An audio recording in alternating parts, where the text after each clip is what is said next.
एक दिन काफी लंबे समय बाद अनु ने महक को फोन किया और बोली, महक, जब तुम दिल्ली आना तो मुझसे मिलने जरूर आना। हाँ, मिलते हैं। कितना लंबा समय गुजर गया है, मुलाकात ही नहीं हुई है हमारी। कुछ ही दिनों बाद मैं अकेली ही दिल्ली जा रही थी। अनु से बात करने के बाद पुरानी यादें, पुराने दिन याद आने लगे। मैंने तय किया कि कुछ समय पुराने मित्रों से मिलकर उन पलों को फिर से जिया जाए। दोस्तों के साथ बिताए पल, यादें जीवन की नीरसता को कुछ कम करते हैं। शादी के बाद जीवन बहुत बदल गया व बचपन के दिन, यादें व बहुत कुछ पीछे छूट गया था। मन पर जमी हुई समय की धूल साफ होने लगी। कितने सुहाने दिन थे, न किसी बात की चिंता न फिक्र, दोस्तों के साथ हंसी ठिठोली और भविष्य के सतरंगी सपने लिए। बचपन की मासूम पलों को पीछे छोड़कर हम भी समय की घुड़दौड़ में शामिल हो गए थे। अनु और मैंने अपने जीवन के सुख दुख एक साथ साझा किए थे। उससे मिलने के लिए दिल बेकरार था। मैं दिल्ली पहुंचने का इंतजार कर रही थी। दिल्ली पहुंचते ही मैंने सबसे पहले अनु को फोन किया। वह स्कूल में पढ़ाती है। नौकरी में समय निकालना भी मुश्किल भरा काम है। अनु, मैं आ गई हूँ।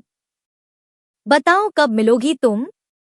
तुम घर ही आ जाओ, आराम से बैठेंगे, सबसे मिलना भी हो जाएगा। नहीं यार, घर पर नहीं मिलेंगे, न तुम्हारे घर नहीं मेरे घर। शाम को 3 बजे मिलते हैं। मैं स्कूल समाप्त होने के बाद सीधे वहीं आती हूँ, कॉफी हाउस, अपने वही पुराने रेस्टोरेंट में। ठीक है, शाम को मिलते हैं। आज दिल में न जाने क्यों अजीब सी बेचैनी हो रही थी। इतने वर्षों में हम मशीनी जीवन जीते संवादहीन हो गए थे, अपने लिए जीना भूल गए थे। जीवन एक परिधि में सिमट गया था, एक भूल भूलैया जहां खुद को भूलने की कवायद शुरू हो गई थी। जीवन सिर्फ ससुराल, पति व बच्चों में सिमट कर रह गया था। सबको खुश रखने की कवायद में मैं खुद को भूल बैठी थी। लेकिन यह परम सत्य है कि सबको खुश रखना नामुमकिन सा होता है। दुनिया गोल है, कहते हैं, न एक दिन चक्र पूरा हो ही जाता है। इसी चक्र में आज बिछड़े साथी मिल रहे थे। घर से बाहर, औपचारिकताओं से परे। अपने लिए हम अपनी आजादी को तलाशने का प्रयत्न करते हैं।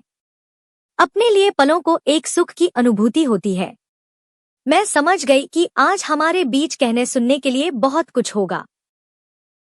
सालों से मौन की यह दीवार अब ढहने वाली है। नियत समय पर मैं वहां पहुंच गई। शीघ्र ही अनु भी आ गई। वही प्यारी सी मुस्कान, चेहरे पर गंभीरता के भाव, पर हाँ, शरीर थोड़ा सा भर गया था, लेकिन आवाज में वही खनक थी। आंखें पहले की तरह प्रश्नों को तलाशती हुई नजर आईं, जैसे पहले सपनों को तलाशती थी। समय ने अपने अनुभव की लकीरें चेहरे पर खींच दी थी। वह देखते ही गले मिली तो मौन की जमी हुई बर्फ स्वत ही पिघलने लगी। कैसी हो अनु? कितने वर्षों बाद तुम्हें देखा है। यार, तुम तो बिल्कुल भी नहीं बदली। कहाँ यार, मोटी हो गई हूँ। तुम बताओ कैसी हो? तुम्हारी जिंदगी तो मजे में गुजर रही है। तुम जीवन में कितनी सफल हो गई हो। चलो आराम से बैठते हैं। आज वर्षों बाद भी हमें संवादहीनता का एहसास नहीं हुआ। बात जैसे वहीं से शुरू हो गई जहां खत्म हुई थी। अब हम रेस्टोरेंट में अपने लिए कोना तलाश रहे थे, जहां हमारे संवादों में किसी की दखलंदाजी न हो। इंसानी फितरत होती है कि वह भीड़ में भी अपना कोना तलाश लेता है। कोना जहां आप सबसे दुबक कर बैठे हों, जैसे कि आसपास बैठी 4 निगाहें भी उस अदृश्य दीवार को भेद न सकें। वैसे यह सब मन का भ्रमजाल ही है। आखिरकार हमें कोना मिल ही गया। रेस्टोरेंट के ऊपरी भाग में कोने की खाली मेज जैसे हमारा ही इंतजार कर रही थी। यह कोना दिल को सुकून दे रहा था। चाय नाश्ते का ऑर्डर देने के बाद अनु सीधे मुद्दे पर आ गई। बोली, और सुनाओ कैसी हो? जीवन में बहुत कुछ हासिल कर लिया है। आज इतना बड़ा मुकाम, पति, बच्चे सब मनमाफिक मिल गए तुम्हें। मुझे बहुत खुशी है।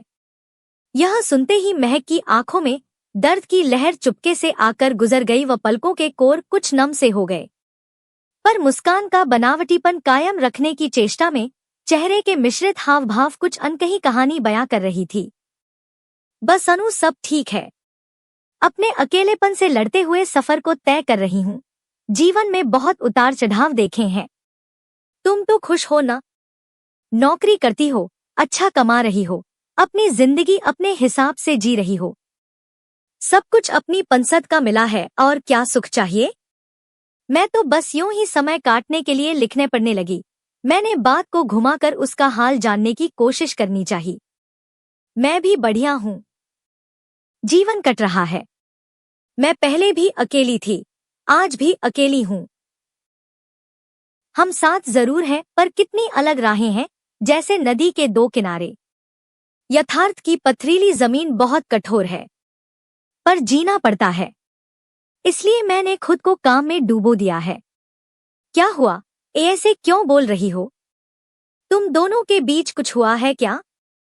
नहीं यार, पूरा जीवन बीत जाए तो भी हम एक दूसरे को समझ नहीं सकेंगे। कितने वैचारिक मतभेद हैं। शादी का चार्म, प्रेम पता नहीं कहाँ 1 साल ही खत्म हो गया। अब पछतावा होता है। सच है, इंसान प्यार में अंधा हो जाता है। हाँ, सही कहा। सब एक ही नाव पर सवार होते हैं, पर परिवार के लिए जीना पड़ता है। हाँ, तुम्हारी बात सही है, पर यह समझौते अंतहीन होते हैं, जिन्हें निभाने में जिंदगी का ही अंत हो जाता है। तुम्हें तो शायद कुदरत से यह सब मिला है, पर मैंने तो अपने पैरों पर खुद कुल्हाड़ी मारी है। प्रेम विवाह जो किया है। सबने मना किया था कि यह शादी मत करो, पर आज समझ में आया कि मेरा फैसला गलत था। यार, विनय का व्यवहार समझ से परे है। रिश्ता टूटने की कगार पर है। उसके पास मेरे लिए समय ही नहीं है, या फिर वह देना नहीं चाहता। याद नहीं कब 2 पल सुकून से बैठे हों। हर बात में अलगाव वाली स्थिति होती है। अनु, सबको मनचाहा जीवन साथी नहीं मिलता। जिंदगी उतनी आसान नहीं होती जितना हम सोचते हैं। सुख अपरिभाषित है। रिश्ते निभाना इतना भी आसान नहीं है। हर रिश्ता आपसे समय व त्याग मांगता है। पति के लिए जैसे पत्नी उनकी संपत्ति होती है, जिस पर जितनी चाहे मर्जी चला लो। हम पहले माता पिता की मर्जी से जीते थे, अब पति की मर्जी से जीते हैं। शादी समझौते का दूसरा नाम ही है। हाँ, कभी कभी मुझे भी गुस्सा आता है तो माँ से शिकायत कर देती हूँ, पर अब मैंने स्थिति को स्वीकार करना सीख लिया है। अब दुख नहीं होता। तुम भी हौसला रखो, सब ठीक हो जाएगा। नहीं महक, अब उम्मीद बाकी नहीं है। शादी करो तो मुश्किल, न करो तो भी मुश्किल। सबको शादी ही अंतिम पड़ाव क्यों लगता है। मैंने भी समझौता कर लिया है कि रोने धोने से समस्या हल नहीं होगी। अनु, तुम्हारे पास तो कला का हुनर है, उसे और निखारो। अपने शौक पूरे करो। एक ही बिंदु पर खड़ी रहोगी तो घुटन होने लगेगी। एक बात बताओ कि एक आदमी किसी के सुख का पैमाना कैसे हो सकता है। अरेंज्ड मैरिज में पग-पग पर असहमति होती है। यहाँ हर रिश्ता आग की दहलीज पर खड़ा होता है। हर कोई आपसे संतुष्ट नहीं होता। महक, बात तो तुम्हारी सही है, पर विवाह में कोई एक व्यक्ति किसी दूसरे के जीने का मापदंड कैसे तय कर सकता है। समय बदल गया है, कानून में भी दंड का प्रावधान है। हमें अपने अधिकारों के लिए सजग रहना चाहिए। कब तक अपनी इच्छाओं का गला घोटें। यहाँ तो भावनाओं का भी रेप हो जाता है, जहाँ बिना अपनी मर्जी के आप वेदना से गुजरते रहो और कोई इसकी परवाह भी न करे।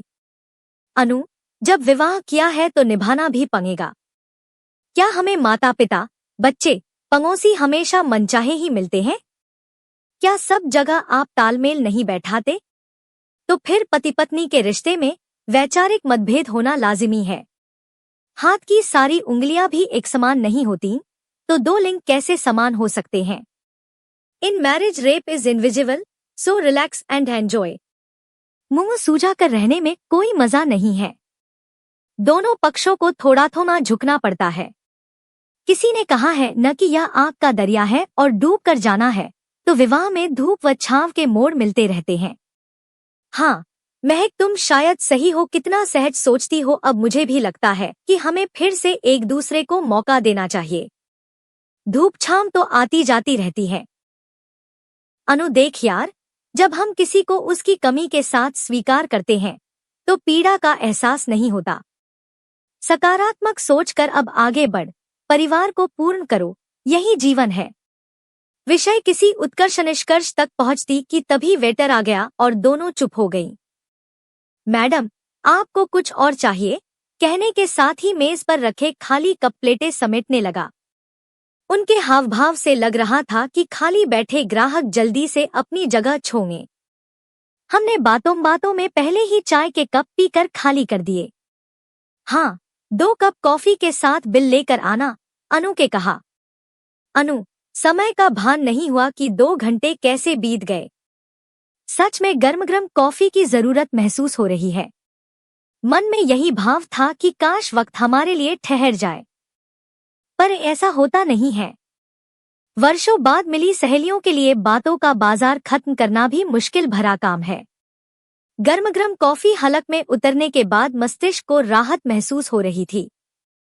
मन की भड़ास विषय की गर्मी कॉफी की गर्म चुस्कियों के साथ विलीन होने लगी।